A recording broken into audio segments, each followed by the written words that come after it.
Now I will talk on acetabular fractures in brief. Acetabular fractures occur in a bimodal distribution. Younger patients from 20 to 50 years of age typically experience these fractures in association with high energy vehicle trauma or falls from significant heights. While older patients more than 60 years age usually experience these fractures in association with low energy falls and concomitant osteoporosis. Associated conditions are injuries. Lower extremity injuries are seen in 36% of patients. Nerve palsy, spine injury, head injury, chest injury, abdominal injury, genitourinary injuries. These injuries are commonly associated with the acetabular fractures. You have to evaluate the patient properly, do the necessary investigations. Column theory.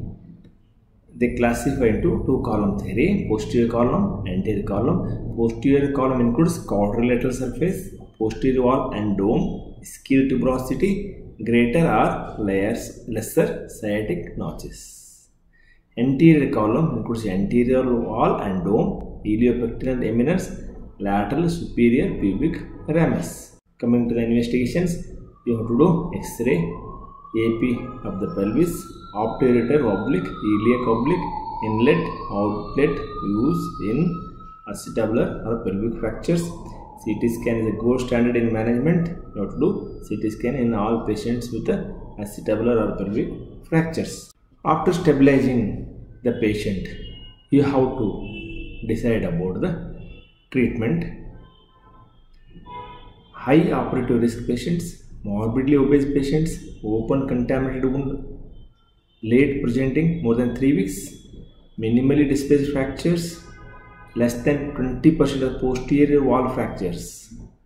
In this case, hip should be stable. You can treat by non-operative method. But in younger patients, in the younger patients with the posterior wall fracture, you have to check the stability of the hip. Hip joint stability determined with a dynamic stress fluoroscopy with the patient under general anesthesia after a posterior wall acetabular fracture is a predictor of hip joint congruity. An excellent radiographic outcome and a good to excellent early clinical outcome after non-operative treatment in a stable posterior wall fracture. Open reduction and internal fixation. Displacement of hoop more than 2 mm, unstable fracture pattern, marginal impaction, intra-articular loose bodies, irreducible fracture dislocation.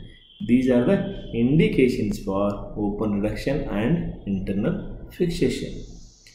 Accurate diagnosis of the fracture pattern and surgeon knowledge of a range of surgical approaches are mandatory for the best clinical and radiographic outcomes.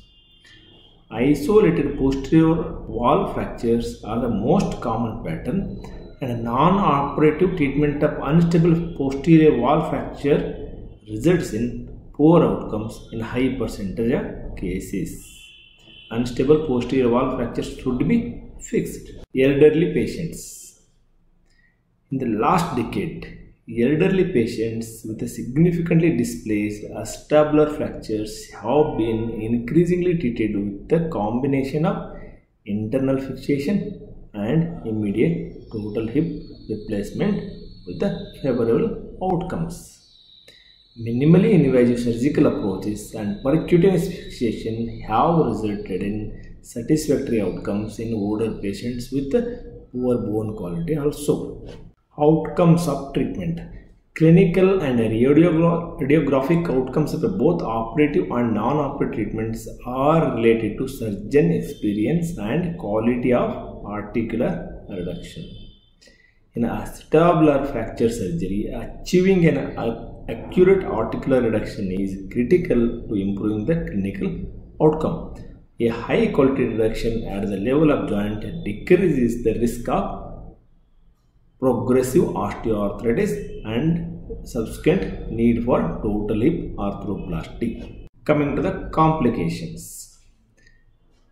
Post-traumatic arthritis.